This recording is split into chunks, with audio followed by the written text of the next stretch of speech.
This video is just a quick introduction to the graphs of different functions and maybe sort of a recap that you want to be able to, given a certain equation, know what its graph will look like without actually having to graph it.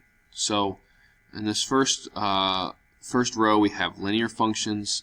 It says the function is mx plus b, which is what you're thinking of when you think of a line as y equals mx plus b. So that's a case here. Again, that could be a positive slope, it could be a negative slope. If I just had f of x equals b, so I'm just having like f of x equals a number, then it's going to be a horizontal line with no slope. Okay, power functions, and this would extend to polynomials as well, that if we have f of x equals x to some power, if that power is even, then you're going to have what's essentially a parabola, or somewhat like a parabola shape. So if you look at this x to the fourth, that's also somewhat like a parabola, where the ends go in the same direction, either up or down if there's a negative out front. So any polynomial that would have a leading coefficient of an even number, I'm sorry, not a leading coefficient, a leading exponent that is even, will look essentially like a parabola, either going up or down. If that power is odd, if that leading power is odd, then you're going to have what essentially looks like this cubic function. X to the fifth looks very much like x to the third. It's a little bit flatter around 0, and that would happen. That would be truer. The bigger the exponent is, it's going to be flatter and flatter around 0. Okay, in both cases, whether it's even or odd exponent.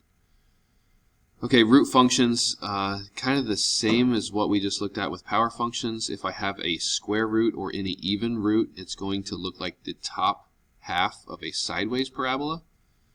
Okay, so think about taking this x squared and flipping it so that it's around the x-axis, and it would be the top half of that. Same is true here, where it's like x to the fourth. Take that, do it over the x-axis, and just look at the top half of it. If it's an odd power, it's going to look like this, except doing this along the y, it's going to do that along the x. Same thing, it's just going to be flatter around 0, the bigger the root. So reciprocal functions, if I just have y equals 1 over x, it's going to look like this, and any odd power of x would look something like this. If it's an even power of x, those will be on the same side. So anytime that you have a rational function where you have a fraction and there's some stuff on maybe top and bottom, this is when you get some asymptotes, and your graph is not one continuous graph. It's going to be split up into different locations. At the bottom we have an absolute value function. An absolute value function is a V shape, and then we won't get into this greatest integer function ever, but if we do, I'll talk specifically about that. But